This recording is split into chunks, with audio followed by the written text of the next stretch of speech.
السلام عليكم ورحمة الله تعالى وبركاته. نبض وضيال ملكست العالم كجوكتان كسو دوادا برنامج تهريب يتلحمو قيبتي سلبعض. برنامج كان تهريب يتلحمو قيبتي سكواد أيام وحان كسو سميني ودن كهولن أنغو إسلامر كان ورئيسية كلا دوان ليالني قحوتيك الصوماليات اي كل باتيسن ودن كاس هولن. هدبا سفر دير يسعود دير كديب وإلهي مهدي وحان هدا كسو غنهي ودن كتليانيغا غرهان عاصمة روما. waddankan talyaaniga ayaa waxaa ku nool qaxooti Soomaaliyeed oo aad u tiro badan. waddankan ayaa si isbuucla ah waxa ay uga soo xirtaan qaxootiga Soomaaliyeed gobolada ay ka mid yihiin Sicilia iyo waliba gobolka Lampedusa oo xiga dhanka qaaradda Afrika. qaxootigan ayaa waxa ay ka duwan yihiin qaxootiyada kale ee ku nool wadamada Yurub. qaxootigan ayaa waxay haysan noloshii caadiga ahayd ama nolosha daruuriga ah oo qofka bini'aadamka uu ku noolaado. hadday tahay caafimaadka iyo waliba waxbarashada iyo waliba guri ay degaan. dadkan ayaa qaarkood waxa ay ku nool yihiin nolol aad u adag. qaxootigan ayaa waxa ay u qaybsamaan labo. qaybta koowaad ayaa markay sharciyada helaan waxa ay u sii gudbaan wadamada kale ee Yurub iyagoo isla markaana magangeliyo qaxootinimo dib u weydiista. inta ku soo harta ayaa waxa ay tahay in yar oo aad u tiradoodu u yar tahay balse waxa ay ku nool yihiin nolol aad u adag. dhalinyaradan ayaa qaarkood waxa ay seexdaan banaanada sida aad u jeedaan. sidoo kale waxa ay saddexda waqti cunada u raadsadaan kaniisado kala fog oo midna waxa ay ka doontaan quraac, midna qado, midna casho. nooma suurtagelin in aan kaniisadaha soo duubano iyo qaabka cunada looga bixiyo, balse sida aad arkaysaan waa u jeedaan iyagoo safaf dhaadheer ugu jira sidii ay nolol maalmoodkooda ama cunadii cuni lahaayeen loo siin lahaa.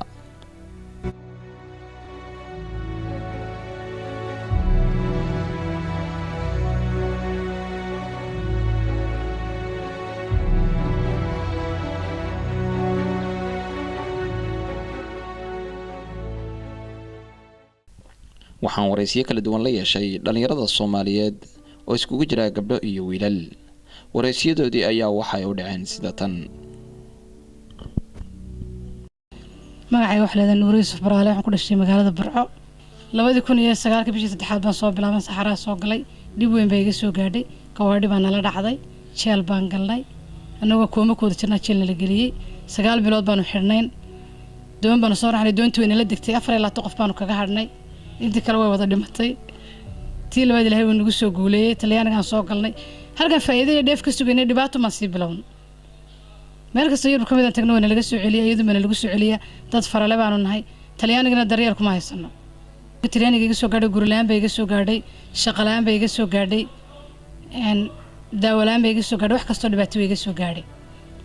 waayo maxay tahay waxa lagu oranayaa waxa tahay ajnabi istariyeer baa tahay wadanka waxba kama tiid. xabashiyad baa lagu sheegayaa, Eritrean baa lagu sheegayaa. marka taa Soomaaliyeed baan kulli Afrikaan Soomaali baa lagu oranayaa isku mid baa tihiin. waxaan tagay Sweden, fari baa laga helay. faraha maxay tahay computer bay ku jiraan, Yurub oo dhan bay ka dhaxeeyaan. haddii aad faraha leedahay halkii faraha lagaaga qaaday ee ugu horreysay baa lagu soo celinaya. marka Talyaaniga baa lagu soo celiyay, haddana Denmark baan tagay, waan iska dhibay, Talyaaniga lagu soo celiyay. haddana Norway baan tagay, Talyaaniga lagu soo celiyay. Talyaanigana wax daryeel kuma haysano, guri kuma haysano, shaqana kuma haysano, nafteedu ma nuxu cunaa. 4 sano joognaa, 4 bixir ma ku jirnaa. iyadoo waxaan kula talinayaa wadanka maxay tahay wadanka layna ka garanay, magaciina laga garanay, muuqiina laga garanayo, maxay tahay Ilaahay subxaanahu wa ta'aala diintiisa lagu haysteen iska joogan oo Ilaahay iska aaminay. annaka soo dambaabna soo gafnay oo wadankii iyo diintiisa soo doomarna haddaan waxaan haysanaba garanay. marka waxaan kula talinayaa wadankooda aaminaan iska joogan, Ilaahay ka cabsadaan, annagana noo soo duceeyeen Ilaahay wadankayga si nabad qabta noogu soo celiyo. taladeedu way xumaatay. laba meedaba waan ku xumaaday, taladeedu ku xumaatay. mid waxaan isla wax kororso xumaan kororsan, midna waabaan dambaabada Soomaaliya Ilaahay ma joogo weeyaan. mar hadda aamin weedeer saaqada Ilaahay waa Ilaahay xagga ma jooga, Yurub joogaaba. taasina waa dambi. wax kororsan dad wax beel baa dhashay. hadda aniga waxaan ku noqdaan haysto, wada waxaan ku noqdaa haysto de waalidkii baan sigtay ilaa ducadan shaqaysan lahaa.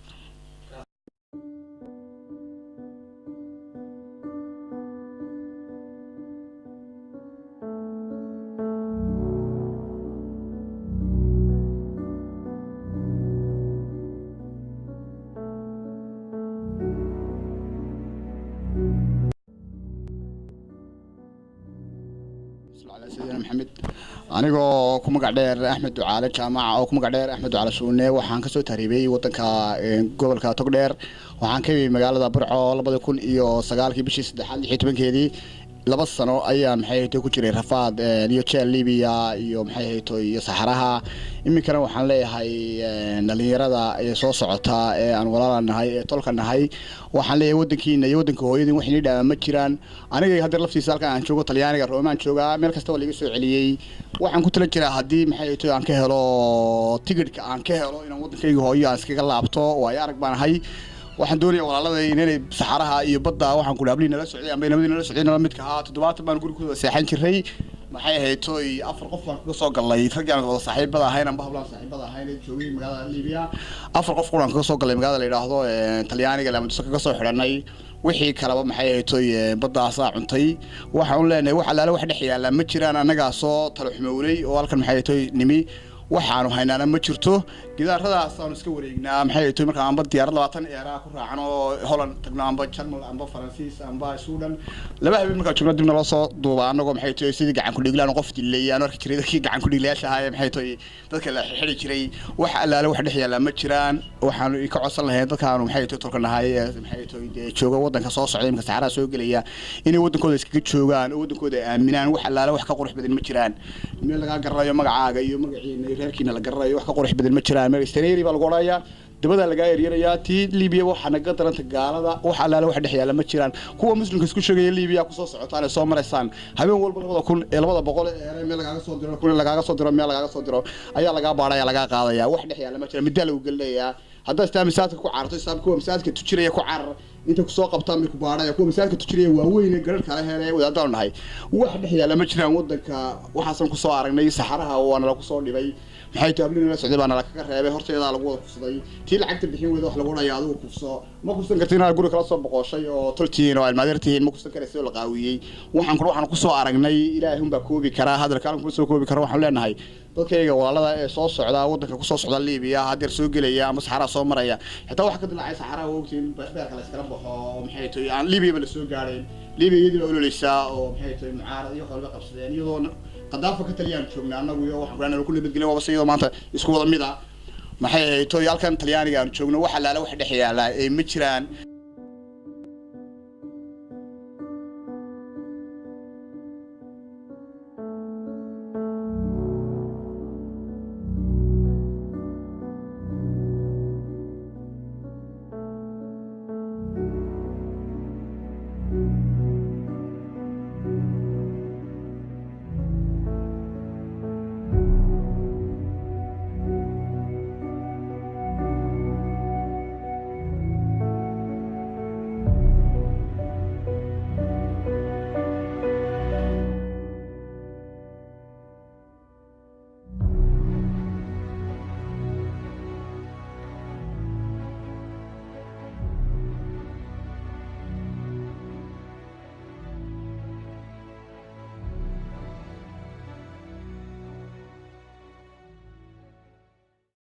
الرحمن الرحيم magacaygu waa Raxmo Musaadaf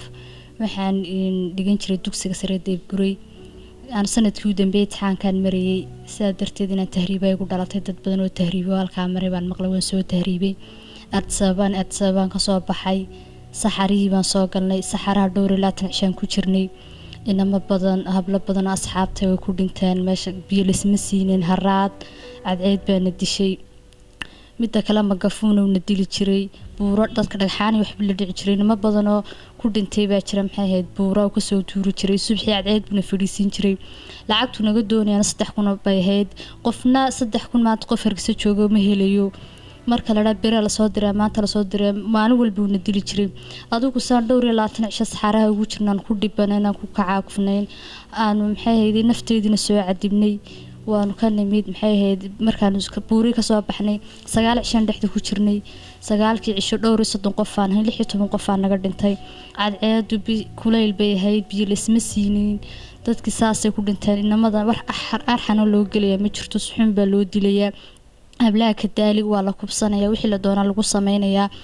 sidii waxaan ahayn magaaladii baan soo galnay markaan soo galnay Liibiya dib baan kala kulanay kharash badan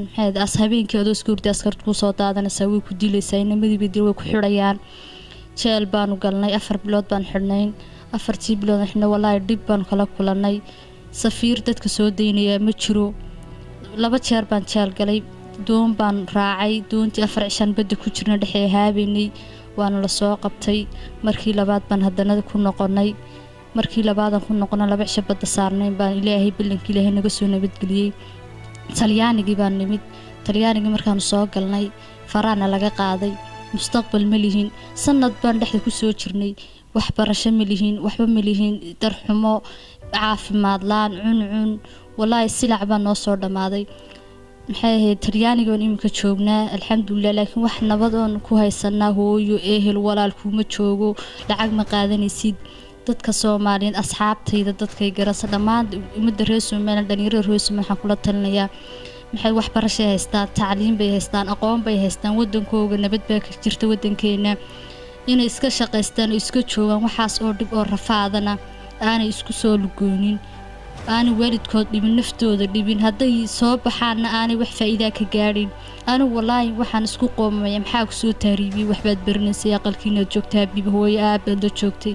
waxaad haysatay tacliin maxaa ku soo mariyay bartaa ayaan ka qoomay habeen iyo maalin laakiin waa wax ilaahay qornaa qoraal weeyaan iminkana dhalinyarada reer Soomaaliya waxaan ku baraarujinayaa shayga waa la tahriibaa Yurub baa la tagaa aan wax fudud aanu ahayn ay adag tahay sidaa darteed walaalayaal dad wax iga maqsan walaashina Soomaaliyeed baan waxa soo dhibo rafaada soo martay inaad iska joogtaan ad wadankiina iyo dalkiina iyo dadkiina la joogtaan inta san kula talo salaam calaykum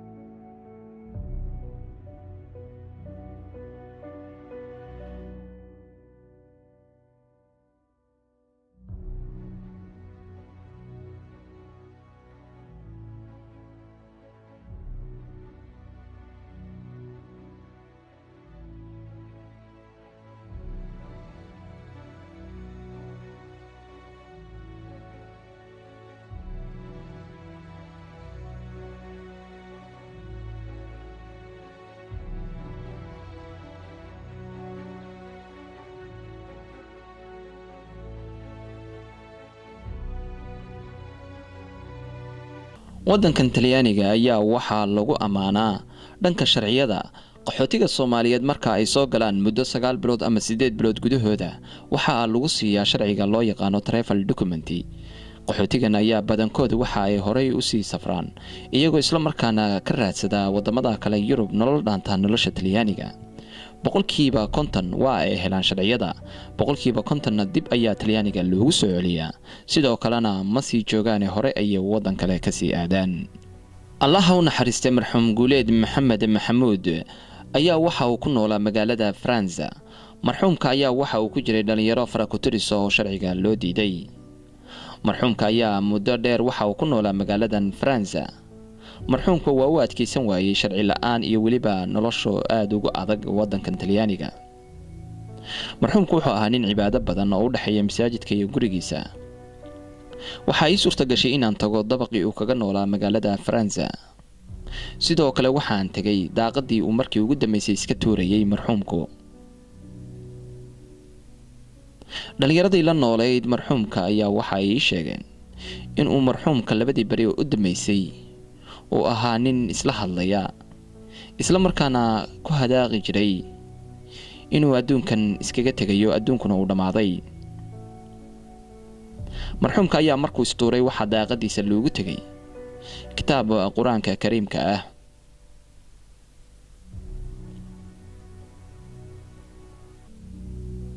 waxa ay kamid tahay dhacdooyinka ugu naxdinta badan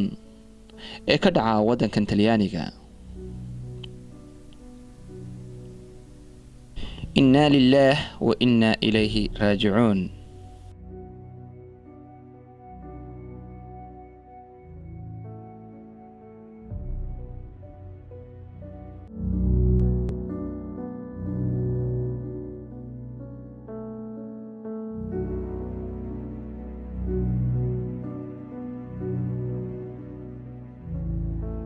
anugu khaasatan markii hore waxaan ka soo baxay magaalada la yiraahdo Gaalkacyo ama Regional of Mudug nin aan saaxiibanahay baa wuxuu igu yiri warniyow hal lacag baa darbiga laga qaataa iyo adduunka ma garatay isku soo dilaacday oo halkan baa Yurub meesha maxad Gaalkacyo ka fadhida alcamuum waxay doontaba ha noqotay meeshan aniga xogaa baaga muudaa way family waan ha baaga muudana meesha waa ku ahaa waxay doontaba ha noqotee ninkaas waxa weeye wuxuu igeliyay wax la yaab buufis ama Soomaalidu ay ku magacadaada hayi kicis lagu yiraahdo wuu soo kiciyay waxay noqotaba ha aatee nin walaalkay ahaa waa soo taaribay Suudaan baan soo maray inaan hadalka in ku dheereeyna ma rabo Ethiopia soo maray dhulkaas aan soo jeexay kama warami karo maanta haddaan halkaan dhaho waxaan soo maray baan idinkaga sheekaynayaa waxay noqonaysaa ilaa 4 saac laakiin hadalka waan soo koobaya meel walba wax la yiraahdo nin la yiraahdo magafi ayaa fadhiya ama isbaaristi saa u taqaanaan magacyo badan ama ma garatay tuug Suudaan Kenya Ethiopia horta markaad soo gashidba waxa lagu bilaabay mustawaqa ma haysataa adigu mareex amar baa tahay adigu mareex waqooyi baa tahay nin Ethiopian maartay baalkiisha ku baaranaya lacag baa laga qaadanaya haddii mustawaqadaadu sax tahay haddii sax ahaynba waa laga maartay waa lagu baalki ii sheeg waxaad soo noqonaysaa waa laga waxa lagu leeyahay lacag waa inaad dhiibtaa waxay doontaba ama waxa sax noqdo ama noqonin waxay doontaba ha noqotay waanu imid Addis Ababa Suudaan baan imid ilaa Suudaan ilaa Addis Ababa waa soo lugeynayay Allahu musta'aan waxay doontaba ha noqotay Ilaahay subhanahu wa ta'ala aniga waxa weeye wuxuu keenay meesha la yiraahdo xuduudka Suudaan iyo Liibiya asna magafa kala jooga anagu rag badan baan ahay lacagtii qarashkii waxba nagu yaraaday dib badan baa adigu soo gaadhay توكل بدن باكو سكونay laakiin waxay doontaba ha noqotee muddaan meesha joognay Ilaahay subhanahu wa ta'ala noo soo fududay waxaan nimid meesha la yiraahdo caasimada Liibiya ayadana dad badan baa lagu xirxiray anaga meel badan waqti badan baa meeshana la ku haystay lacag madax furashana la ku bixiyay haddana anigu Itaaliya 10 sano jooga arintu way isbedeshay waxa la sheegay $5,000 in nimanka lagu maartay xilligan isku soo sidaayo xilligan waxa la sheegay oo aanan waxba qarinayn gabdha Soomaaliyeed dad in xataa lagu kufsaday Suudaanti magafakaya niman kale isbaaristayaal baa lagu sheegay xarigu iska daa rag badan oo hadeertan Liibiya dagaal badan ee dib badan baa ka dhacday 2014 ka marayna anuguna xilligan ka sheekeynay waa 2003 2014 inta waxaan ugu yimid rag wax ka jajaban rag gacmaha ka jajaban rag la garaacay rag la yiri in xabsiga waa leen ka saaraya in leen dilo mooyaane rag lacagta inta laga qaatay hadana dadkiina dalbada ugu yaraan rag hadda yimaado rag meed ka iyo rag lacagtooda ma garata ugu yaraan ilaa 15,000 lacag gaaraysa ay ku soo baxday oo dollar 15,000 anigu Ilaahay subhanahu wa ta'ala maanta imaqlaaye hadaan anigu aan haysto aan heli karo wallahi ma been inii sheegay $1,000 hadaan anigu haysto inaana Gaalkacyo ka soo taariibeen meeshaydaan joog lahaa waana ka shaqaysan lahaa waana wadankayga hooyo oo Soomaaliyeed laakiin waxay ahaataba buufisna waa lagu xiray nin waxayana markii ma ahayn inkastoo xirfada badda tsunami baa ka dhacay badii dhibaatooyin badan baa adu wadanka dhacay inii kuma daalin karo laakiin maanta anigu dhalinyarada Soomaaliyeed ninka Soomaaliga oo dhalinyarada ee maanta teenage-ka ee 25 sano jira inuu wadankiisa Soomaaliyeed ku qanco inuu xifrad samaysto inuu magarata Allah subhanahu wa ta'ala diintiisa barto in iimaanka Ilaahay ku sugo waayo saddex xalig baa meesha yaala saxarahan oo 6 maalmood 7 maalmood lagu soo jiraayo badan oo halig ah oo mararka qaarkood anagu 7 maalmood baan maartay sabeeynay illa astaghfirullah alazim 3 maalmood baan sabeeynay 7 maalmoodna waa ku jirnay laakiin 3 maalmood baan sabeeynay oo shidaalka naga go'ay ka baad Ilaahay subhanahu wa ta'ala wuxuu nagu badbaadiyay markab halkaan markaan imid oo Talyaaniga aan nimidna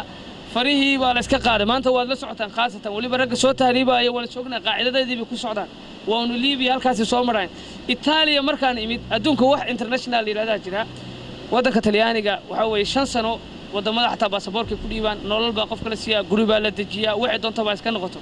ودك تليانيجا وعي جس ولا سعتان أنا هذا كوب كوبا رجع نير دت قوة وده فاهم إذا عدها كله 40 طوال وضحية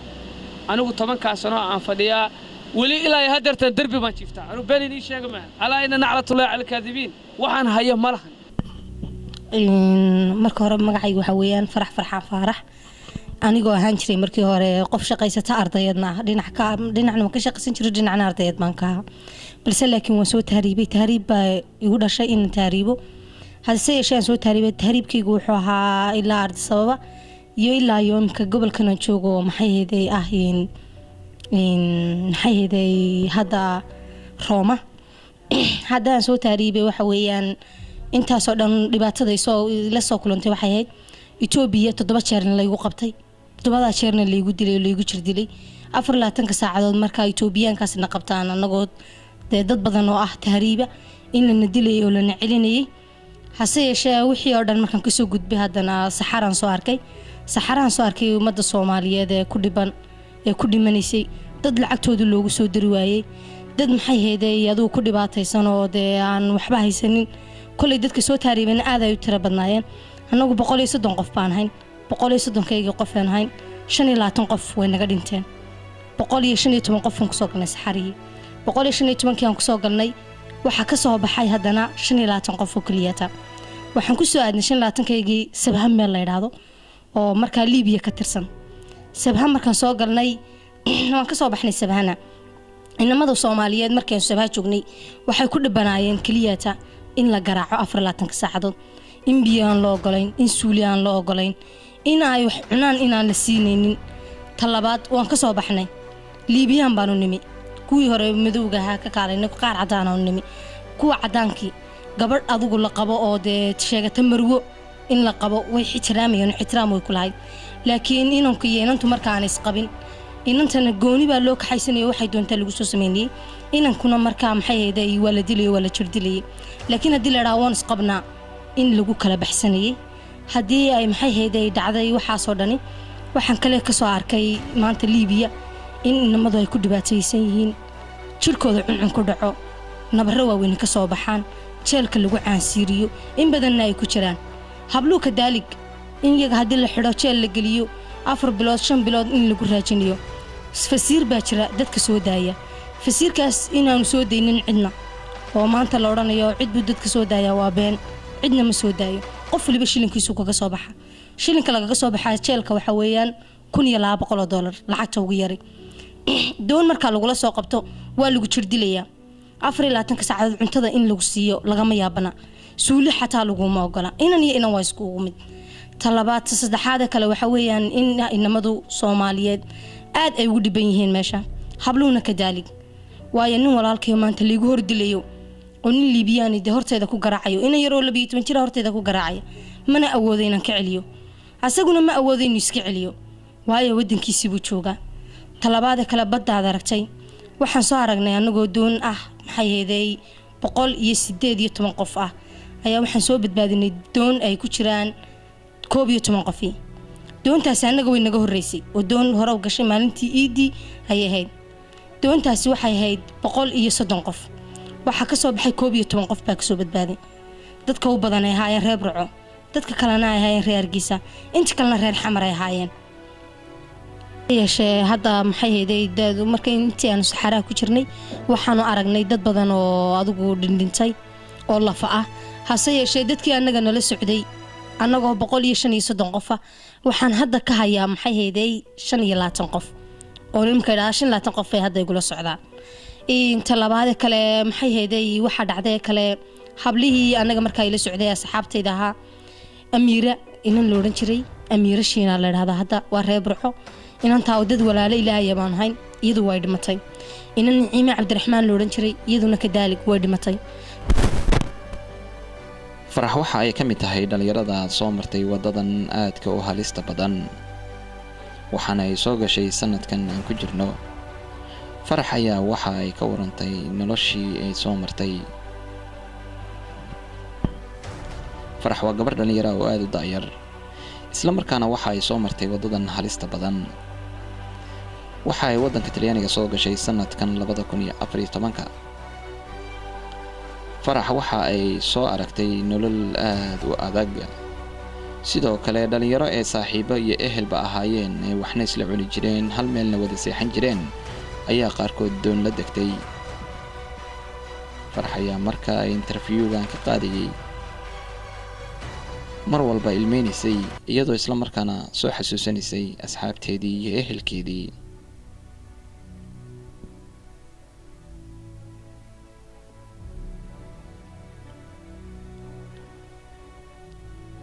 iima suurtagelin in aan Farax waraysiga ii dhammaystirto.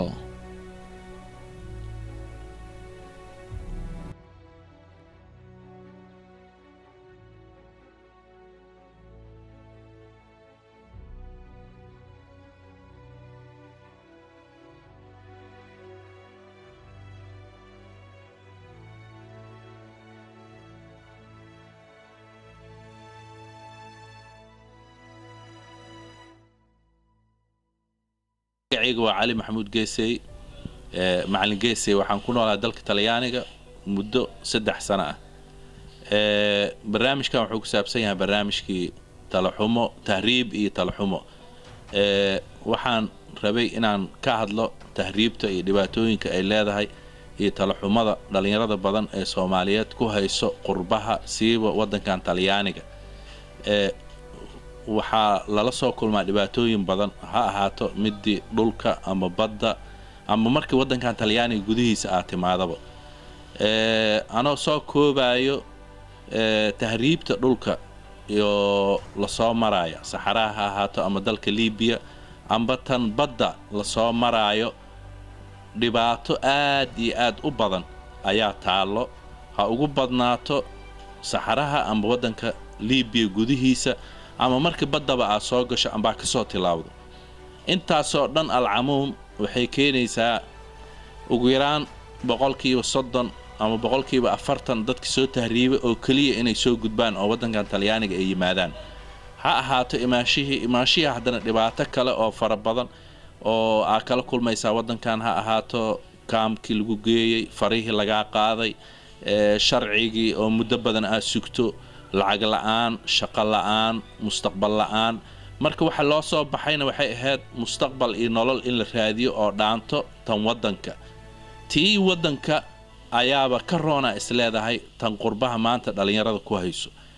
alcamuum wadanka waxaa laga caawinaya oo kaliya nabadgelyo xumo ha ahaato dagaalada wadanka ka socoto amba qabiiliga amba dawliga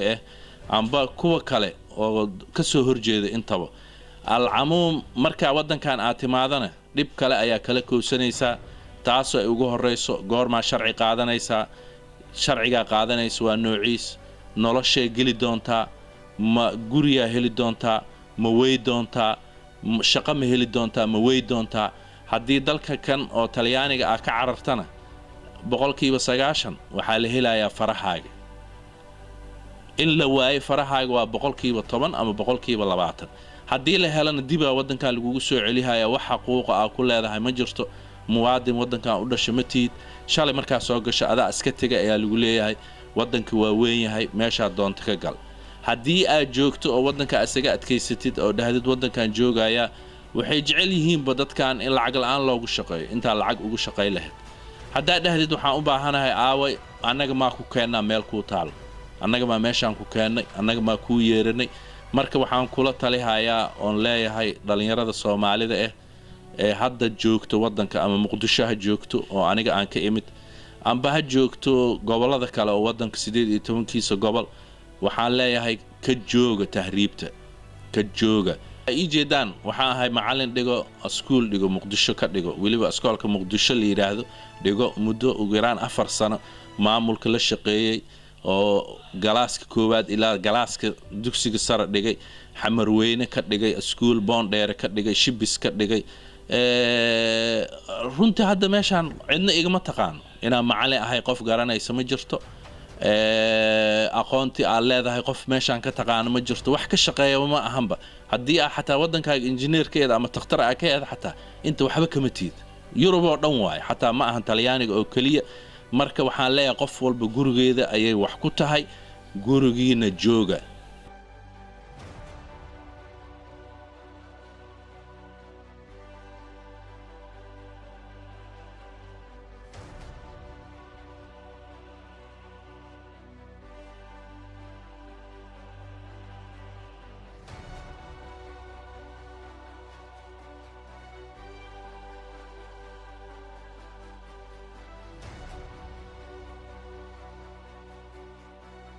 raxmatullaahi tacaala wabarakaatuhu daawadayaal weli bartanka waxaan kaga jirnaa barnaamijkaygii tahriib iyo talaxumo sidoo kale waxaan ku sugannahay caasimadda waddanka talyaaniga waa caasimadda Roma waxaan la kulmay dhalinyarada waxgaradka aqoon-yahanka culamaa u diinka ku dhaqan waddankan talyaaniga waxaa maanta waqtigiisa qaaliga ay siiyey isla markaana ay garab fadhiya maxamed cawil cali oo loo yaqaano garaadka Roma maxamed ku soo dhaw TV-ga caalamiga Home Cable TV salaamaantii waa dhawe maxamed waxaan ku weydiin lahaa su'aasha kooda ku weydiinay waxa weeye muddo intee laga yahay waddanka joogtaa waddanka 21 sano jooga waan gartay barnaamijkaygu waa barnaamijka taariib iyo talaxumo waddankan talyaaniga qaxootiga ugu badan oo Soomaaliyeed ayaa si bila ah uga soo xirta gobolka Sicilia oo xigta koonfurta waddanka talyaaniga dhalinyaradaas aad ay halka ugu dhibaataysan yihiin runtii bal dhalinyarada dhibaatadooda maxaad kala kulantay intii aad joogtay aad waaya arag ku ahayd oo aad soo taagnay weeyaan Soomaalidu waxay ku mahmahdaa nin waalan ilaa uu ka miirsado dee waa isagii wali waa waalaya waxa weeyaan Soomaalidu gudaha ayay ka waalatay siday u waalatayna ma miirsan ilaa ay miirsatana waxaan anigu Soomaalida haysataa waxaan isleeyahay sidaas ay u sii haysanaysaa markaan leeyahay ha miirsato waxa weeyaan xoolahooba haddii ay tahantoogaan oo meeshii loo baahnaa meel aan ahayn ay maraan dhibaato badan bay la kulmaan Soomaalidu waxa weeyaan waa tahantoog way tahantoogtay tahantoog hadda Soomaaliga taqaano waxa weeyaan dee waa wax uu dhabadu haystay ama ka lumay ama aan garanahaynba dhabadaba garanahayn waxa weeyaan dadka tahantooga noocaasa ayaa haysta waalashada noocaasa ayaa haysata haddii aan ku daro mahmaa kale yiraahdo waa la qofka muuminka laba meelood laga wada qaniino munaafiqa dhowr meelood laga qaniinaa ilaa Soomaaliyada aan salaamayo waa salaamaya meel joogto Soomaaliya waa salaamaya waxaan leeyahay Soomaaliya miirso Soomaaliya waa lagu qaniinay qaniyadii lagu qaniinay mar uu iska fuji ciyaalku haday xagga systemka Soomaaliya ama iskuuladoodii ama dhaqankii ama nabadii u dhisan yahay dad dhisan oo meel ka baxay noqon lahaayeen waa dad xagga ku soo khaldamay oo dhabadu ka khaldantay halkan ayagoo khaldan yimi wali qaladkii bay ku sii soconayaan aniga waliba 40 sano qurba joogado qurbaha aqaana qaladkii bay ku sii soconayaan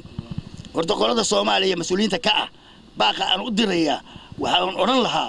mas'uuliyiin noqda madax noqda waddanka u taliya laakiin intaad meydad mas'uulka ahaan lahaydeen ama dad talaxunka aan saa u lunsan mas'uulka ahaan lahaydeen systemka in yar u nabadda iyo dhalinyarada wacyigelinteeda gacanta ha lagu dhigo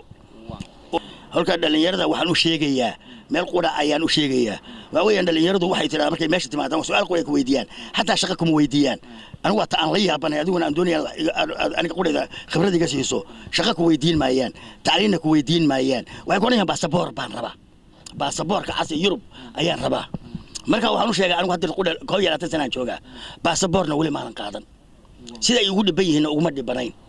Soomaalinimadeeda ay gala weyneed waxaan kale ogahay in xujo fara badan oo aan la dhaafi karayn ay baasaboorka ku xidhan tahay waana tan aniguba aan 20 sanadood aan wali kula ahay ma fahmaysaa markay baasaboorka doonayaan waxaad moodaa hawsha ka sokaysa process ka sokeeya inaanay fahansanayn ayaa ku noqonaysa su'aal aad iigu muhiim ah aniga iyo dadweynahana daawanaya ayaa ku weydiinaya dhalinyaro waxaa jirta aaminsan haddii ay Yurub galaan oo runtii safar dheer soo galaan saxaraha ugu dheer caalamka soo maraya badda ugu khatarsan badaha caalamka soo maraya qaarkood waxa laga yaabaa inay kala bar ku dhintaan dhalinyarada markay soo galaan Yurub waxay aaminsan yihiin ama fikir ah waxa ka dhaadhacsan markay dalka soo baxayaan mar haddii ay lugta Yurub la galaan in ay noloshooda dalka dhaanta in ay la galayaan lugta ma isleedahay adigu fikirka ma isleedahay Yurub ma isleedahay nolol dalkii ka fiican baa taala no saas waa 13 jir oo no waxaan u bixinay Yurub waxa yaala 99 albaab musakar 99 albaab oo xidhan yaa Yurub yaala nin aan aniga inuu soo weydiinaya ma jiro oo waliba taanu joogna ugu badan tahay 99 albaab haday ka xidhan yihiin boqolkii albaab qori furan yahay albaabkiina maftaxiisi Soomaalidu ma soo qaadanayaan bilaan kale waxa laga yaabaa maftax inay soo qaataan ma fahmaysaa oo dhabadii loo soo marayay taasoo ah in dalka afkiisa barato taasoo ah inaad seminar gasho farsamo barato hadii ilaahay idinkiisa leeyahay taasoo u baahan samir taasoo u baahan ila 99 albaab ka xidhan albaab qura furan albaabki si tartiiba meeshuu ka xigo inaad u raadsaadiso soo lama baahna marka anigu waxaan leeyahay ku soconaya yurub waxaa yaalla oo talyaaniga yaalla 9 albaab oo xidhan baa yaalla soo maadan garan albaabkaana maftaaxiisii soomaalidu ma soo qaadanayso mana malayn maayo inay soo qaadanayso waxaad hadday laba marka dhawaajisay madaxdii dalkii in ay wax ka khaldan yihiin oo iyagu sabab yihiin dhalinyaradan tahriibisa aan su'aashan hadda wax ka weydiiyo ma isleedahay tahriibka iyo dhibka ugu badan oo dhalinyarada Soomaaliyeed ay ku qabsanay wadooyinka ama caalamka ku xiran ama wadamada Yurub ku dhibaatoonaya waxa u sababa madaxdii dalkii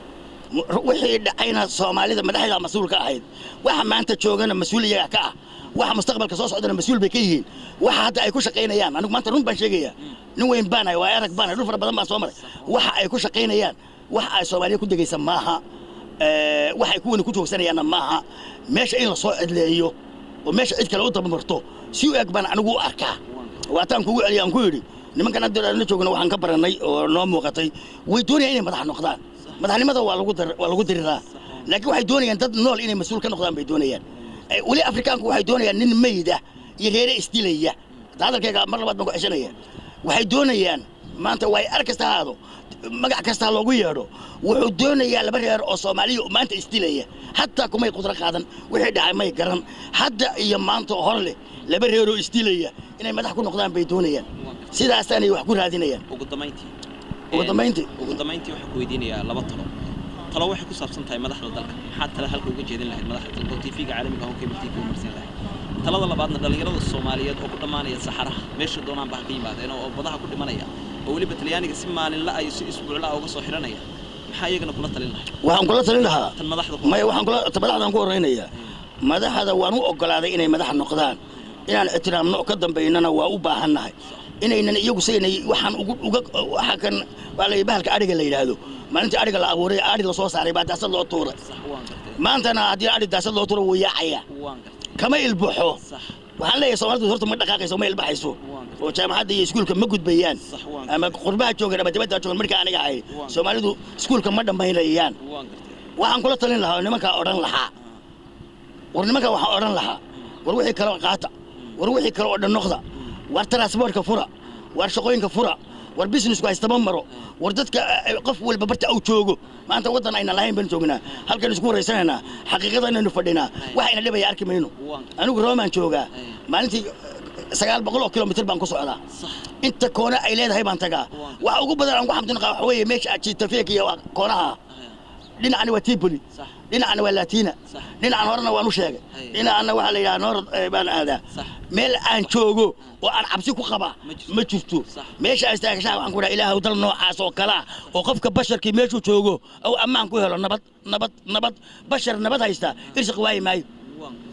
bashar nabad haysta irsiq waay maayo nimankan waxaan oran lahaa intaynu wali taagannahay qolo hebel caadifad ku kicay qolo hebel la dagaalan qolo hebel ka qortay qolo hebel ba xageena cunaysa dhaqankan aynu soo baranay ee istubarkii aad u leeyta ee reeraha aynu ku maamulayno reeraha laga daayo reeraha nabad loo gaado reeraha dhabooyinka la furo dhabooyinka la sameeyo waa inta ka shaqeeya nimanka intaas aan oran lahaa Soomaaliya waxaan oran lahaa maruun miyirso wad waalan tahay maruun miyirso ya muuminka laba jeer meel kuma wada qaniine haddaad muumin tihiin ya leedin qaniiyay oo leedin qaniiyay qaniyada iska fujiyo joojiya waxaan oran lahaa oo runa way soo taariibayaan baday ku soo dhimanayaan waxay iyagu doonayeen meeshan ma yaaleen waxaan leeyahay oo cadaynaya oo aan 30 sano khibrada u leeyahay waxa doonaysaan ma yaaleen Yurub mana ka helaysaan lafiina ugu dhimanina wadankeena aamina hadalku meesha loogu tagaa taa aniga huba 99 albaab mustakar baa idinka soo horeeya baasaboorka aad doonaysaa la'aantiisa ka soo horeysa shaqo la'aan baa idinka soo horeysa guursi la'aan baa idinka soo horeeya goblan baa idinka soo horeeya gabow baa idinka soo horeeya ma fahmaysa nin anigu ibaan maalin ku yidhi maalmaha anigu soo galay yaa ninku yidhi bal Yurub ka waran wuxuu igu yidhi saddex baa laga faa'iido kale male gabow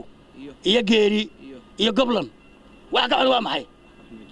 wasalaamu calaykum waraxmatullahi wabarakaatu aad iyo aad ayaa u mahadsantahay Maxamed Caawil Cali oo loo yaqaano garaadka Rooma oo nagala qayb qaadanayay barnaamijkan mar labaad ayaan waxaan kaaga mahadcelinaa waqtiga qaaliga aan siisay daawadayaal wali bartanka waxaan uga jirnaa barnaamijkeegii tahriib iyo talo xumo sidoo kale waxaan ku sugannahay wadanka Talyaaniga gaar ahaan magaalada Rooma waxaan la kulmay dhalinyaro ku qaxweynaysa maqaaxi kamid ah caasimadda Rooma dhalinyaradan waxaan rabaa inay igala qayb qaataan barnaamijkan tahriib iyo talo xumo ugu horeyntii waxaan rabaa bal inaan wareysto السلام عليكم. وعليكم السلام. magacaagu saddexnaad oo ku bilaabaya. waxaa la dhahaa Mursal Cabdi Yusuf. Mursal barnaamijkan waa barnaamij wacyigelin ah. barnaamijka waxa la dhahaa tahriib iyo talo xumo. waxaan rabnaa in aad baraarujino isla markaana wacyigelin u dirno dhalinyarada Soomaaliyeed oo saxaraha ku dhamaanaya isla markaana badaha ku dhimanaya. dhalinyaradaas oo fikir ahaan markooda hore aaminsan mar hadday Yurub tagaan in ay helayaan noloshooda nolol ka sii fiican. waxaan filayaa adiga laftigaaga wadankan Talyaaniga ayaa ku nooshahay safar dheerna oo soo gashay sida aad ku iman lahayd. bal barnaamijka wacyigelinta maxaad laba ama halka oran lahayd? بسم الله الرحمن الرحيم والصلاة والسلام على أشرف المرسلين سيدنا محمد وعلى آله وصحبه وسلم. برنامج كان آدي ويديسين آدي برنامج قيمة بدن ويه وحنا نيسو تشيدين يا ماركتي أمان ورياشة هون كيبل تي في مركا وحويان برنامج كان خاصة أنا قاعد دبعتوين فربضن أيان كلا سو كل مي sababtoo ah muddo fara badan ayaan qurbaha ku noolaa ilaa 15 sano ayaan joogay Libyana waxay ahayd meesha kaliya ee maaragtay dadka badan ee Yurub soo maray ay soo galeen marka waxaan joogay meel wada ah dadkana waxa ugu dhib badan baa la yiri qofka wadada dega mar walba martiba u iimaanaysa mar walba qaar socda u iimaanaya marka dabcan dhibaato oo fara badan oo dadkaas tahriibiyaasha ku dhacda ama la soo gudboonaata ayaan maaragtay mawaaqif fara badan ay iga soo martay khaas ahaan aniga moogta waxay soo maraan matalan Ethiopia ama Eritrea kadibna waxay soo galaan Suudaan kadib waxay soo maraan saxaraha weyn ee lamadegaanka Afrika kadib waxay soo galaan Libya marka safarkaas dheer ay soo marayaan waxay la soo kulmaan dhibaatooyin fara badan qaarkood gawaarida ayaa la jabta oo biyo la'aan iyo cunto la'aan baa ku dhacda qaarkood jidka ayay shufta ku heshaa iyo niman jabhada ah oo waa la faraxumeeyaa waxay haystaan baa laga boobaa qaarkood niman magafiyaal la dhaho dadka ka beec mushtara ayaa dhexda u gala oo maaragtay markii waxay haystaan oo dhan iyo jeebkooda ay baartaan oo wax kale ay ka waayaan ku khasba inay maaragtay dadkooda la hadlaan si maaragtay lacag madax furasho ay uga qaataan ilaa lacagtaas madax furashada ay dhiibaanna lama sii daayo had iyo goor kii lacagtaas madax furashada ah dhiibi waayana waxa suurtagal ah in maaragtay operation ay ku sameeyaan iyagoo kaliyaha ama beerka human spare part ay ka dhigaan oo maaragtay kaliyaha ay kala baxaan niman maaragtay khubaro ah oo Masaari iyo Afrikaan isugu jira oo markaas maaragtay qofka naftiisa uu ku waayo qaar fara badan waxa laga yaabaa inay gaajo u dhintaan qaar fara badan waxa laga yaabaa si loo dilayo oo leeyahay dadkaagu la hadal in maaragtay nabarro xoog loo geysto oo nabarraas uu dhinto qaarkood waxa laga yaabaa markii lacag laga waayo in askarta dawladda lagu wareejiyo oo xabis ay maaragtay muddo badan ku jiraan oo caafimaadkooda iyo maaragtay dhibaato fara badan loo geysto marka mawaaqifta oo maaragtay aadka aan uga tiiraanyoodo markay soo maraan waxa kamid ahaa ragga waxa la yiri safarku waa udan haduu moodku daayo moogta oo raggu dhibka ilaahayba u abuuray laakiin dumarka oo maaragtay iyo dadka maatada soo safraya ayaa had iyo goor dhibaato fara badan ka imaan jirtay marka qofkii wuxuu ku fakarayaa markuu soo galaba yabaal hor la qabsanaya wuxuu isleeyahay waliba malaha waxa ku jirtaa buu isleeyahay safarkii wali malaha Afrika joogtaa buu isleeyahay kadib Yurubtiiba wali ma gaarin ayay qaarkood iska dhaadhicinayaan moogta way yaacayaan marka yaacaan already farahoodina waa la haystaa Talyaanigu mar haduu faraha ka qaato asaga farahaas uu ka qaataa u daran waad wareegaysaa shimbirku haduu duulo si kastoo uu duulo hawada u meeraysto marka dambe waa inuu dhulka yimaado markuu baalashu ka daalaan uu soo degayaa moogta marka kadib markay wadamaas kala tagaan waqti fara badan baa ka luma Dublin farahooda la helaa waa la soo celiyaa haddana wadankii oo luqadii ay sabaran oo isla qabsan dhibaatooyin fara badan ayay la kulmaan safar bay ku jirayaan marka anigu waxaan kula talinayaa dhalinyarada inay sharcigooda qaataan oo meeshan ay yimaadeen first spot ay sharci ka qaataan kadibna sidii ay ula qabsan lahaayeen ay isku dayaan haddii ay rabaan inay safraan kadib ayagoo sharcigooda jeebka ku haysta ay safraan markaas oo ayagoo bilaa dukumeenti ay wadamo kale ay u safrin sidaasan ku waanin lahaa برنامجك برنامج تهريبي تلحم مسألة تلضوا كاسو حماتي مركا يوروب يمانيسي markii Yurub aan imanayay taladu waa iga soo xumaatay aad ma santahay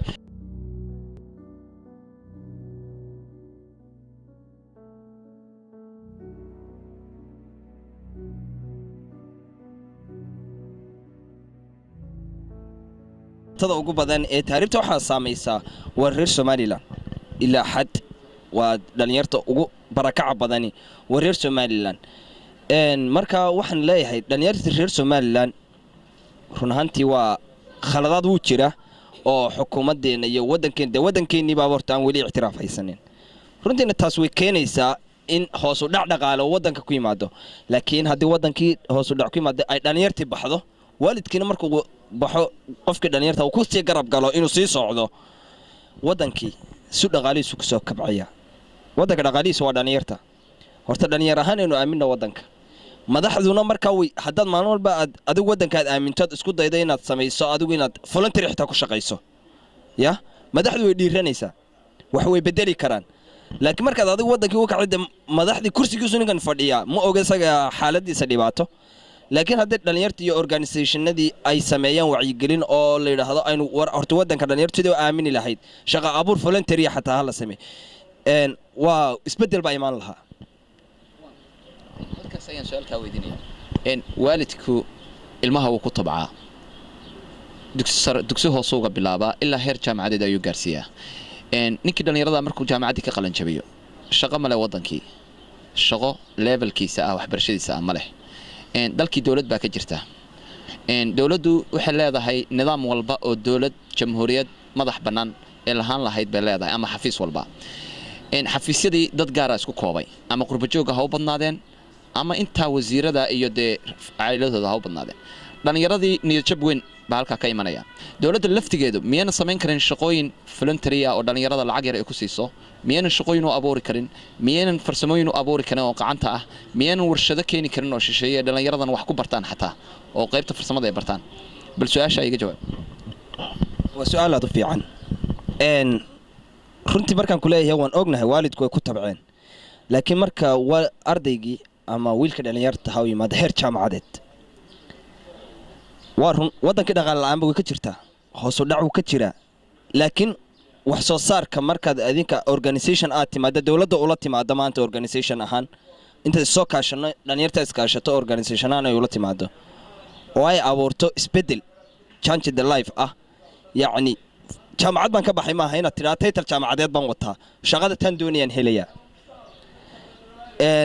tusaale haddaan kugu soo qaato dadka Yurubiyaanka isagoo heer jaamacadeeda ayuu wuxuu ka bilaabaa titleka hoose shaqo wuxuu isku dayaa marka hore inuu sidoo ajnabiga qaxoontiga ku caawin lahaa step by step buu soo qaadaa voluntary shaqo ah buu qabanayaa oo 3 bilood ama course 6 bilood oo wadaya laakiin dhalinyarteeni waxa weeye heer jaamacadeed baan gaadhay wadankii shaqo male wadanka jaamacadii haddii dhalinyarta heer jaamacadeed waxa weeye waxaan ku wada takhasusayna arday waliba heelka ugu sareeyo doonaya laakiin hal la sameeyo runtii ama waxaan taageeri lahaa ama nool laanu ku talin lahaa waar hal la sameeyo sida wax soo saarka loo sameeyo yaani farsamadii gacanta waxaad arkaysaa jaamacadaha arkimaysid arday ka baxaya farsamadii gacanta oo ilaa heer jaamacad farsamo gacan wadaya ya waayo haddaad meelaha hoose aad ka bilaabi weydo ama aad barnaamijkaaga aad dhulka ka soo bilaabi weydo dawladdu waxay sabab u noqonaysaa runtii sabab u noqon yaani dawladdu hadday dhalinyarteedu ay joojin lahaayeen hamigan barakaca oo ay la doodi lahaayeen dhalinyartu waa kuwii la doodi lahaa maanta dawladda arkimaysid TV-yadan daawanaa qaybta saxaafadeenu la wada soconaa arkimaysid dhalinyar intay meel isugu timid la dawladda waxaasan u bandhignay projectigaasaan u bandhignay annagoo dhalinyarta wadanka ah ya oo wax ka qaban weyday maynaan arag runtii waa qof kasta inuu dhaleeceeyo dawladda ma laakiin dawladdii iyo wax ku tahay iyo dhaqaale ka soo saaraysa waa adiga markaad isku dayday inaad cashuurtaadii wax lagugu bedelo wayna dawladdaadu inagu aynu la garnaqsanaa laakiin haddaan idhahdo wadankii shaqo male aan isku borograamiyaan baxo aan wadankii isku borograam shaqo male aan baxo runtii waad baxaysaa marka dawladdii cid la garnaqsatay ma helayso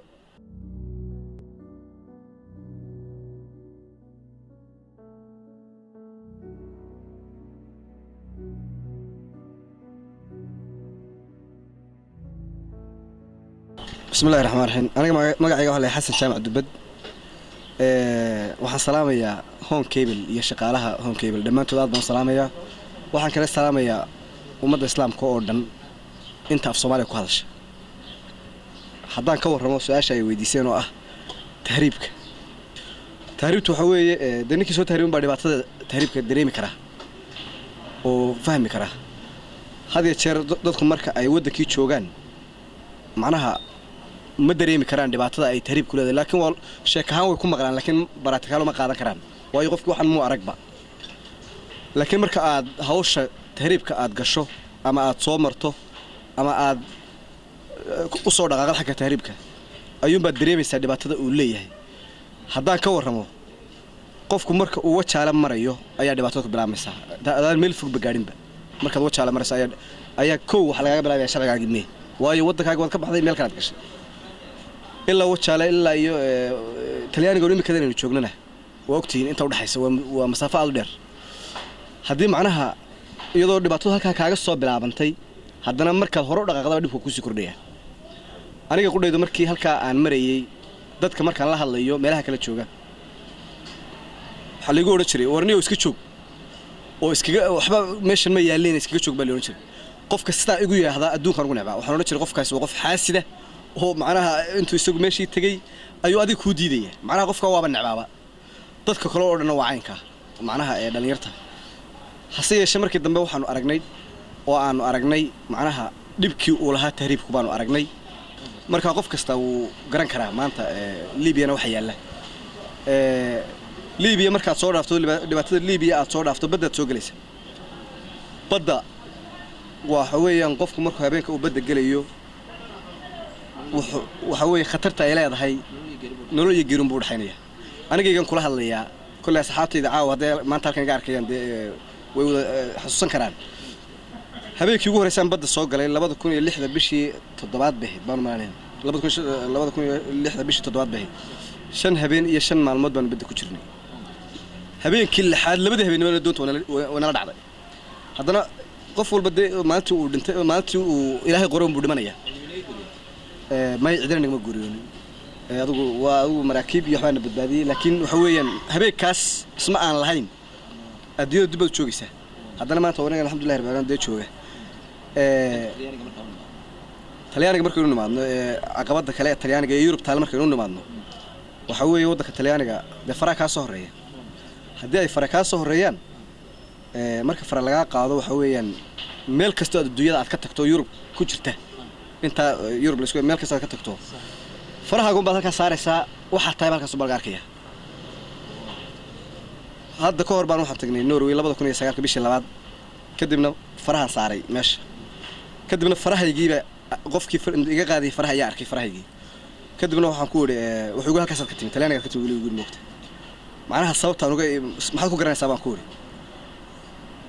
gabadh baheedo waxay ku tiri haddii boorso adres dusha kaga qoran yahay diyaarad ka lunto diyaarad kala raacdo adreskaas baa la soo helayaa meeshii ay ka soo luntay ayuunba dib loogu celinaya dadka talyaaniga iyo wadamada Yurub sida Spain talyaaniga Portugiiska Greega dad ka yimaadaana ama hadduu Ingiriiska ka kaalay wasa qofka waxa adres ku qoran yahay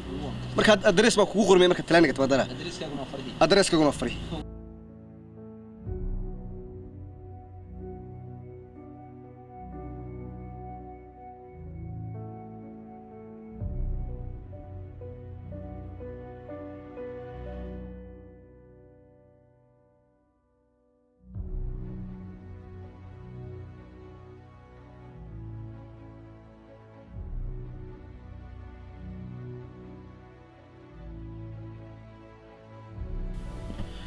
ugu dambeyntii waxaan la kulmay danjiraha loo soo magacaabay waddankan Talyaaniga anigoo isla markaa ka wareystay dhibaatooyinkan qaxootiga Soomaaliyeed ku haysta waddankan Talyaaniga waraysigii aniga danjirahana dhex maray ayaa waxa uu dhacay sida tan Assalaamu calaykum waraxmatullaahi tacaala wabarakaatuhu daawadayaal waxaan ku sugannahay safaaradda Talyaaniga ku taala oo ka aramiyo mudane Muuse Xasan Sheekh Cabdulle oo dhowaan loo soo magacaabay safiirka wadanka talyaaniga gaar ahaan caasimada Roma. daawadayaal barnaamijkaygu waa barnaamijkii tahriib iyo talaxumo sidoo kale waxaa waqtigiisa qaaliga ay siiyay safiirka anigoo mar labaad uga mahadnaqaya waqtigiisa qaaliga uu siiyay mudane safiir waxaan wada ogsoonahay muddo aad u kooban ayaad joogtaa xafiiskan muddada kooban maxaa ku qabsoomay waa salaamaadkeed aad iyo aad baad u mahadsantihiin kusoo dhawaada idin leeyahay safaaradda soomaalida ee dalka talyaaniga ku taala Roma sidaad la socotaan anigu muddo gaaban baan halkan joogay bishan hadda aan ku jirno horaanteedii bisha afarteedii baan halkan imid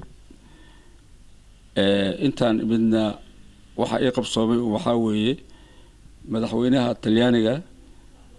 mudane Giorgio Napolitano waxaan u qadimay waraaqihii aqoonsiga oo credentialka la yiraahdo kulan baan yeelanay soconayay ilaa 40 daqiiqo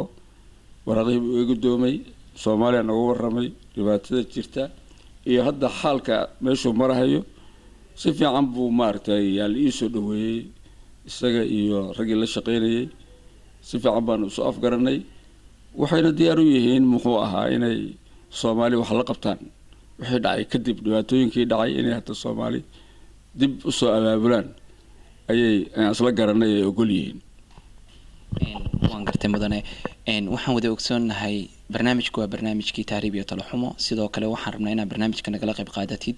waxaan wada ogsoonahay sanadadii ugu dambeeyay qaxootiga ugu badan ee Soomaaliyeed in uu ka soo xirto wadankan Talyaaniga isla markaana aad ay ugu dhibaataysan yihiin wadankan qorshaha ma kuugu jirtaa in aad bal qaxootigan Soomaaliyeed ee ku dhibaataysan wadankan sidii hore si ka duwan in aad la macaamishid oo la xiriirtid maadsantahay inta aan joogay muddada gaaban aan joogay tiro 2 jeer ayaan la kulmay community-ga Soomaalida ee halka joogta magaalada Roma joogta si fiican bay ii soo dhaweeyeen 2 shir baan qabanay oo midna koox madax aan u qabtay oo isla ayaga ka tirsan midna aan u qabtay muxuu ahaa intooda badan aad u yimaadeen safaaradda dhexdeeda si fiican bay ii soo dhaweeyeen sida la wada ogsoon yahay Soomaali badan baa ku rafaadsan meesha Soomaalidaasna waa kuwa badaha ka yimid oo badaha qaar ku soo dhinteen qaarna ay ku rafaadsan yihiin dalkan dhexdiisa shaqo la'aan iyo sharci la'aan ba ay hayso marka ujeedada meeshan aan u joogno ee safaaraddu waxa weeye danaha Soomaalida inay ka taliso iyadoo haddana dhinaca kale cilaaqaadka dalka aan joogno aan doonayno sidii u wanaagsanaan lahaa oo Soomaalida iyo dawladda Talyaaniga nidaamkoodii iyo safaradkoodii loo hagaajin lahaa Soomaalida rafaadsan oo aan aad uga xumahay dhibaatada soo gaadhay oo soo rafaaday qasadka noogu weyn waxa weeye inaan wax ka qabano sidii ayaga danahooda wax looga qaban lahaa ama ay sharci u heli lahaayeen ama loo daryeeli lahaa kii wax rabo inuu barto saan ugu raadin lahayn inuu wax barto farsamaha ahaato ama iskool kale oo jaamacad iyo ninkii wax yaqaana ka barto kii aan wax aqoonin oo taalin weyn aan lahayn in farsamo oo gacmeed uu ku shaqeysto inaan u raadino ayaan ku dadaalaynaa inta awoodna tahay waa dadaalaynaa waxaan rajaynaynaa maaragtay in wax uun ay qabsoomaan oo wixii hore ay jiray aan waxuun ka bedelno intii tabartanada ayaan ku dadaali doonaa hadii la idmo maxaa jira ujeedada halka uu joogo waa Soomaalida darteed way Soomaaliya iskala meeshan Soomaaliya wakiil ka nahay Soomaaliya u shaqeynayna marka qadiyada noogu intaas way hadii la idmo sidaan wada ogsoonahay maalinba maalinta ka dambaysa dhalinyaradii Soomaaliyeed waxa ay soo galayaan badaha iyo saxaraha dheer oo u dhaxeeya wadanka Liibiya iyo Suudaan qorshaha ma inoogu jirtaa in aad bal barnaamijyo wacyigelin u sameeysan dhalinyarada barnaamijka wacyigelinta horta waa iska cad yahay Soomaalidu meesha way ku soo dhamaatay kaliya ma aha dad badan oo Afrikaan ah yaa ku soo dhamaaday oo baddaas ku tahriibay waxaad moodaa dad badan inaynan sababta meeshan u imaanayaan ama Yurubta u aadayaan ama qurbaha u aadayaan inayna fikrad fiican ay ka haysanin qurbaha waxaad moodaa dadku inay moodayaan inay janno geliyaan markay soo aadaan waa meel dhib badan waa meel rafaad badan waddada ay soo marayaanna waddo la mari karo ma aha. qof ishaligahayo uuna soo isaadgelahayo mooge qof iska fikirahayo oo maskaxda ka shaqaysiinaya meeluu soo mari kara ma aha. maanta kuwaa ku dhimanaya berri kuwa ayagoo og in kuwii ku dhintay bay haddana soo gelahayaan. sakhraagay soo marhayaan oo lagu rafaadinaya ama ay ku dhimanayaan oo gabdho badan lagu farxumeeyey. marka Soomaalida waxaan kula talin lahaa aniga inay fikiraan, maskaxda ka shaqaysiiyaan, meesha ay joogaan iyo meesha u socdaan kee dan oo ah, kee u faa'iido badan. waa ogahay dalkii dhibaato ka jirta, shaqo la'aan baa jirta, dagaalada ka socda, laakiin waxaasoo dhan waxaa ka daran meel qurba ah ama bad dhexdeed ku dhimo ayaa ka khasaaro badan. marka inay iswaansadaan ummadda Soomaaliyeedna oo joogta gobolada meelahan ay ka soo raacayaan doonyahana waxaan kula talin lahaa in arrinta talaabo ay ka qaadaan oo dadkaas ay ka waaniyaan. haddii waanada maqli waayaanna ku qasbaan inay dooni ayna soo raacin, ay kontroolaan. maxaa jira waa haligaad loo jeedo weeye, naftooda ay haligayaan. mas-uuliyaddiina annagayna saaran tahay, Soomaaliya oo dhan bay saaran tahay, madaxday saaran tahay. marka ninkii aan caqligiis ku shaqaysanayn waa loo caqli celiyaa. marka intaasaan kula talin lahaa, ka fiirsada intaydan ishaligin. maxaa jira nin dab ku dhacaya yaad aragtay, markuu asiga dab ku dhinto adigana waad kusoo boodaysaa, baddii baad gelaysaa iyo dabkii. marka maxaa kuu faa'iida? waa dhimatay. marka waxaad u socotay khasaaro weeyaba. taasaa ka daran. waa mahadsantihiin. sidoo kale waxaa jira dhalinyaro badan oo ku xiran xabsiyada wadanka Talyaaniga. dhalinyarada dambiyo kala duwan ayaa loo haystaa. qaarkood waxaa laga yaabaa in ay gaajo u geyso dukaamadii intay galeen wax ka soo xadeen waxay cunaan. qaarkood dagaal yar inay galaan. qaarkood lagaba yaabay in iyagoo waxba geysan banaanka laga xiray oo banaanka laga qabtay oo xabsiga ku jira. qorshaha ma kugu jira bal dhalinyarada iyo inta tiradoodu tahay xabsiyada ku jira inaad wax u qabatid oo soo ogaatid? sidaan kuu sheegay waxaa weeye horta muddo yar baan joogaa meeshaan. muddadaan joogay baa aada u yar. ma helin waqti weli aan ku sameeyo howlaha aad weydiisaan wax uga qabto, tirakoob sameeyo dadka xiran iyo dadka dhibaato ugu jirta. laakiin qorshaha qasab waa noogu jirtaa. nin Soomaali ah oo ku rafaadsan meesha ama ku xiran ama dhibaato ku soo gaartay ama buka, inaan wax ka qabanno waa waajibaadkana saaran weeye. marka arrintaas waan ku tala jiraa, waana ka hadlay dhowr jeer annaga safaaradda dhexdeeda in la ii soo ogaado tirada dadka xiran iyo sababta ay ku xiran yihiin inaan soo ogaano. waa ku tala jirnaa. waxaan rajaynaynaa maaragtay wixii suuragala oo dee caqliga geli karo oo dee dembi weyn nin galay waa dembi weyn buu galay oo waajibaadkiisa. laakiin wixii yar yar ahaa oo wax laga qaban karo waa waajibna saaran wey. waa ka qabanaynaa, kamana harayno. sida ugu suura wanaagsan oo wax looga qaban karana uga qabanayna haddii alla idmo. annagoo la kaashanayna dowladda Talyaaniga oo meeshan aan martida u nahay. waan gartay mudane safiir. waxaa jira safiiro kaa horeeyay oo soo maray kursigan aa fadhidiid. runtii waxaa lagu eedeeyaa inay kursiga iska fadhiyi jireen ee ummadda u shaqayn jireen. waxaad tihiin madaxdii ummadda. halkana waxaa ku nool qaxootiga ugu badan wadanka Yurub oo weliba ku dhibaataysan oo qaarkood markii la soo celiyo xataa banaanada ay jiifsadaan iyagoo dumarna ku jiro. ma jirtaa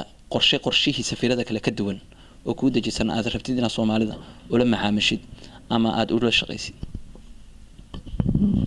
horta adiga meeshan safiirada igu horreeyay safiiro saaxiibaday ahaayeen, kolleeg bay ahaayeen. nin walba markii banaadamku isku caqlina ma aha, isku sina wax uma fahmaayo. nin walba dee si asaga la quman iyo ku soconaya. marka aniga siyaasadaydu waa Soomaalinimo, inaan wax ka qabto arrimaha Soomaalida. weligiina intaan dowladda u shaqaynayay nidaamkaasaan ku shaqayn jiray. mar raba hadda rag iga horreeyay inaan hadda maaragtay farta ku fiiqo ma doonayo. laakiin anigu tan ila gudban waxaa weeye inaan danaha Soomaalida si kastay ahaadaanba, mid xidhan, mid gaajaysan, mid buka, mid shaqo la'aan ah, sidii wax loogu qaban karo. xafiiskii waa u furan yahay, waana u sheegay xafiiska nin laga celinaya male. Soomaali u furan yahay, Soomaali yaa iskale. nin walba waa soo geli karaa asoon cidna soo marin, cidna baryin. waan gartay. waxaa jira dhalinyarada qaarkood marka ay tagaan wadamada kale ee Yurub waxa ay soo guursadaan gabdho ama waxa u suurto gashay in calafkooda halka ay ka helaan. waraaqo waxaa jirta lagu xujeeyo oo la dhaho soo caday in aad xaas Soomaaliya ku lahayn waraaqaha waxa laga sameeyaa safaaradda dhalinyaro badan oo waxaa jirta sanadadii hore waraaqaha lagu adkeyn jiray aad lagu adkeyn jiray ma jirtaa bal waraaqaha iyo baasaboorada aqoonsiga oo leeyahay in Soomaaliya taas soo caday dhalinyarada lagu leeyahay maadaama iyaga ay dhibaataysan banaanka joogan qaab aad ugu fududeyn doontaan hore aad ay uga caban jireen waxay dhihi jireen safaaradda markaan tagno runtii xafiis buu noo dhibaa waqti baa naloo qabtaa aad bay uga cabaneen ma isleedihiin bal u fududeeya maadaama iyaga ay dhibaataysan wadankan ku dhibaataysan waxay iga horeeyay aniga waqtiga weeye waa iga horeeyeen mar rab inaan daba galo laakiin nidaam baa jira degsan oo mesela ninka Soomaaliba hadduu yahay oo Soomaali ku hadlayo waa Soomaali shaki lama gelin karo hadduu sharci u baahan yahay hadduu baasaboor u baahan yahay baasaboorka nin walba u furaya waa la siinaya hadduu Soomaalimo laakiin nidaamka dalalkan aan joogno u degsan waxaa weeye nin baa soo guursanaya gabar waxaa la weydiinayaa dadka dalkan ma la ogola laba nagood laba xaas inaad leedahay waxaa la leeyahay war xaas hore ma qabti ma qabu leeyahay tan ay ugu horeysa waxaa la leeyahay inaadan qabin soo cadee wuu noo imaanayaa annagii ma caddayn karo ninka inuu xaas qabay iyo in kale laakiin waraysi iyo markhaati iyo dad baan raadinaa aan dhahnaa war markhaati ma kasi ninkan ma taqaanaha naag hore ma qabay may ama haaba kuleeyahay haddii ay noo caddaato ama markhaatigaas uu noo caddeeyo dad lagu kalsoon karaa ay yihiin ay noo sheegaan inuusan xaas hore lahayn waa qasab wuxuu u baahan yahay waa la siinayaa laakiin dad badan baa iska jiro oo ayagoo xaasas leh ku dhahaya mana caddayn kartid hadda dad ayaan dhaweyn nin baa ii yimid saasoo kale iyuu ii sheegay nasiib wanaag dad aan aqaana aniga ayuu ku xirnaa oo ii soo sheegay oo aan la hadlay oo yiri ninkan xaas buu lahaan jiray wuu furay xaastii gabadhii kale nin kale qaba hadeer oo kala tageen saasaan ku siinay sharcigii aan ugu ogolaan inaanu qorno laakiin waxyaabihii la fududeyn karo waxba kaa karan mayna anaga laakiin waxaan jecelnahay sida runta ay wax naloogu sheego midda waraaqaha iyo baasaboorkan Soomaali waa Soomaali meesha raba ka yimaado hadduu marba Soomaali ku hadlayo asalkiisii xataa Soomaali uu yahay meesha asagaan u joognaa asagaan wuxuu sharci u leeyahay waa siinayna aanu qaban karno waxaa jira mudane safiir dhalinyaro Soomaaliyeed oo hadda ka hor waxa ay degnaayeen safaaradda waxa ay geysteen kufsi oo waxa la yiri gabar ay farxumayeen dhalinyarada ilaa hadda cid daba gashay ma jirto waa la xiray in xabsi la geeyay iyo in kale cid u warhaysa ma jirto ma isleedahay bal kiiska ka daba tago soo ogow dhalinyarada bal meesha ay ku damayaan waa su'aasha hore oo weydiisay way ku xidhan tahay dadka xidhan Soomaalida waa maqlay sheekada aniga laakiin waqtigii baan weli aan helin aan uga daba tagi lahaa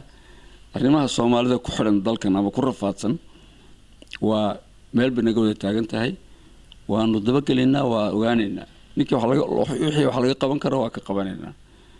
wixii dantu noor istaagto oo sharciga noor istaaga dalkan u degsan ilaa martibaan ku nahay lama qasbi karo laakiin waan u dadaalaynaa anaga inta martanada mudane safiir waxaan rabaa su-aal kaloo aad iigu muhiima oo dhalinyarada Soomaaliyeed ama dadka Soomaalida ee degan wadankan Talyaaniga muhiim u wada ah safaaradda waxa la qolo gaar ah oo xirantahay oo ka shaqeysa safiirkun baa isbedbedela arrinka maxaa ka jira warkaas meelaad ka keenteen ma aqaano iyo cid idin sheegtay qolo gaar oo maxna anu ma aaminsanaba qolo gaar Soomaali hadduu yahay Soomaali waay qolo gaar ah iyo wuxuu yahay waxaan la kala soocayo dabeecadayda ma aniga marka ilaahu tama walaalo ay joogaan hadii joogmaba joogaan hadda laakiin tama walaalo oo wax xil ka saaday ka shaqeeyaan safaaradda arka Soomaali iyo wax dhibaato uma arkaba waxa meeshan dhigayna waa waxan la leeyahay wuxuu ahaa qolada iyo halkan iyo 4.5 iyo waxaas lagu kala sooco ma aha ninkii wax qaban kara wax buu qaban karaa asaga xilka loo dhiibaya laakiin sida hadda su'aasha adii weydiisay maba jiraanba dadka asheegays waa wada aqaana kulligood dadka meesha jooga marka qolay u xidhan tahay ma jiro ana madaxu ah meesha ana mas'uulka ana ii xidhan tahay marka daartid ugu dambeyntii mudane Muuse Xasan Sheekh Cabdulle waxaad ka soo mid noqotay gudoomiyihii ku meel gaarka ah ee baarlamaanka waqtigan aan joogno waxa tahay safiirka Soomaaliya u fadhiya wadanka Talyaaniga maxaa tala ah maxaa fariin ah TV-ga Home Cable TV aad u marsiinaysaa dhalinyarada Soomaaliyeed ee ku dhamaaday saxaraha iyo badda? dhalinyarada Soomaaliyeed talada la siinayo waa iska cad tahay. Ha ishaligina baddaas ninkii ku soo dhacaa meel uga baxay male. waa duni ballaaran oo maaragtay oo lagu baaba'ayo wey. marka meesha u socotaan iyo meeshaad ka timaadeen isu miisaama. khatarta jirta meeshaad ka soo cararaysaan iyo meesha u soo ordaysaan oo badda ah isu miisaama. dalkiina laydin qaatay, dadkiinii baa jooga, eheladiinii baa joogta. inaad saligtaan ma aha. iska ilaaliya. weliba markaad ogaataan in dad ku dhammaadeen baa haddana soo gelaysaan. yacni maalmaa u dhaxeeya markii doon ay qariqanto oy doon kale haddana soo gasho oo la leeyahay waa qariqanta. marka ma fiicna. iska ilaaliya naftiina haligina. ilaahay iyo diintu midna ma ogola in ninku naftiisa haligo maaragtay. waa kuwa xamar isku haligaya oo kale weeye oo hadeer isqarxinaya oo kale. yacni waxba lama dhaabo markaas oo kaleeto. marka iska daaya. mas-uuliyiinta gobollada joogtana oo dhinaca badaha ah oo doonyaha laga soo raacayana mas-uuliyad baa ka saaran dadkooda. ha ka joojiyaan. waa qof isdilahaya haddaad arti wanaad ka qabato wey oo xoog ku muquuniso haddaad wax kala weydi. marka ka fiirsado yaa lisaligi maan leeyahay. ummaddana cayba u soo jeedina. marka maalin walba halkan aan laga soo waca waxaa leeyahay labmaduusa dad ku baabeen oo Soomaali ah. yacni waa dhibaato wey. annagana dhibaato noo keenayaan. ceebna waa tahay oo dalkan jiro. dadkan maxaa Soomaali baa leeyahay. caruur iyo xaasas iyo dumar baa ku baaba'ay meesha. mar labaad ayaan ku mahadcelinaa mudane. barnaamijkeegu waxa uu ahaan doonaa barnaamij wacyigelina oo isla markaana aan rabno in aan dadka ugu soo gudbino xaqiiqda dhabta ah ee ka jirta wadankan Talyaaniga. wadankan ayaa waxa uu ku jira wadanka ugu badan ee qaxootiga Soomaaliyeed ka soo xirtaan.